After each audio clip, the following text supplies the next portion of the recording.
दोस्तों आज हम बात करने वाले हैं कैप्चा कोड के बारे में कि कैप्चा कोड क्या होता है और इसका इस्तेमाल क्यों किया जाता है। तो ये वीडियो पूरा ज़रूर देखें और आपसे एक छोटी सी रिक्वेस्ट है कि अगर आप इस चैनल पर नए हैं तो प्लीज़ इस चैनल को सब्सक्राइब कर लें और बेल आइकन भी दबा दें जिससे आपको हमारे वीडियोस के नोटिफिकेशन मिलते रहें। दोस्तों जब भी आप कभी किसी वेबसाइट पर अकाउंट बनाते हैं तो वहाँ पर आपको कैप्चा कोड भरने के लिए ज़रूर दिया जाता है,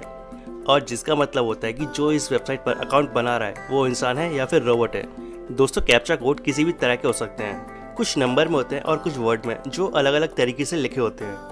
और इन्हें कोई इंसान ही सॉल्व कर सकता है, इसलिए इन्हें कैप्चा कोड कहा जाता है। दोस्तों कैप्चा एक तरह का कोड होता है या फिर यूँ कह लीजिए कि एक तरह का पजल होता है जिसे कंप्यूटर से रिलेटेड सॉफ्टवेयर और सर्विस को स्पैमर और बॉट से बचाने के लिए बनाया जाता है। कैप्चा का full form completely automated public turning test to tell computer and humans apart होता है,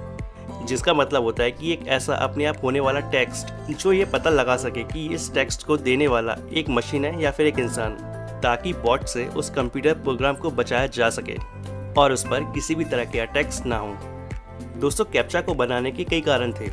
जिनमें से एक ये भी कारण था कि पहले कई सारी बड़ी बड़ी कंपनियों के सर्विसेज पर जैसे कि ईमेल सर्विस पर और अन्य कई सर्विस पर हैकर्स के अटैक्स बढ़ते जा रहे थे, और इसके चलते कई बड़ी बड़ी कंपनियों को इसकी वजह से भारी नुकसान झेलना पड़ रहा था। और कैप्चा के आने के बाद सिक्योरिटी थोड़ी सी बढ़ गई है और बॉट्स अटैक में काफ़ी गिरावट भी आई है। दोस्तों आइए जान लेते हैं कि कैप्चा का इस्तेमाल क्यों किया जाता है। दोस्तों कैप्चा एक मशीनी प्रोग्राम होता है जिसे हमारी सिक्योरिटी को और भी ज़्यादा बढ़ाने के लिए इस्तेमाल किया जाता है। दोस्तों कैप्चा की शुरुआत से पहले कई सारी बड़ी बड़ी ईमेल सर्विसेज, ऑनलाइन डेटाबेस या कोई भी ऐसी ऑनलाइन सर्विस जिसमें अकाउंट बनाए जाते हैं या फिर डेटाबेस में डेटा रखा जाता है, उस पर बॉट्स या फिर कंप्यूटर प्रोग्राम के द्वारा किए जाने वाले अटैक काफ़ी ज़्यादा बढ़ गए थे, और ये प्रोग्राम हैकर के द्वारा बनाए जाते थे जो उन वेबसाइट्स पर अपना अकाउंट बना लेते थे और बाद में उसमें ये मैलिशियस कोड डालकर उसका सारा डेटा चुरा लेते थे। दोस्तों इन्हीं सब बातों को ध्यान में रखते हुए कैप्चा को बनाया गया है, और कैप्चा का इस्तेमाल आज भी हम इन्हीं चीज़ों के लिए करते हैं, जो कि आज भी एक बहुत बड़ी चीज़ है। अब जान लेते हैं कि कैप्चा काम कैसे करता है। दोस्तों यहाँ पर सोचने वाली बात यह है कि कैप्चा को सिर्फ इंसानी सॉल्व क्यों कर पाते हैं, मशीन या बॉट्स क्यों नहीं। तो इस सवाल का जवाब बहुत ही आसान है, और वो ये है कि इसमें डायरेक्ट टेक्स्ट को काम में नहीं लिया जाता है कि जिससे वो मशीन उस टेक्स्ट को कॉपी करके आसानी से पेस्ट कर सके,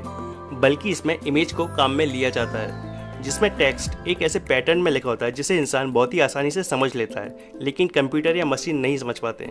वहीं अगर बात करें टेक्स्ट के अलावा दूसरे कैप्चा वेरिफिकेशन की, जैसे कि इमेज बेस्ड कैप्चा, तो वहाँ पर हम अलग अलग तरह की चीज़ें काम में लेते हैं। जैसे कि इमेज वेरिफिकेशन में यूज़र को एक पजल दिया जाता है जिसे वहाँ दी गई क्वेरी के हिसाब से ही सॉल्व करना होता है, और जो काम केवल एक इंसान ही कर सकता है, कोई मशीन नहीं। दोस्तों कैप्चा कोड हमारी सिक्योरिटी के लिए ही इस्तेमाल किया जाता है, जिससे कि इंटरनेट पर हमारा जितना भी डेटा है वो सेफ रहे और कोई हैकर या कोई मशीन उसे चोरी न कर पाए।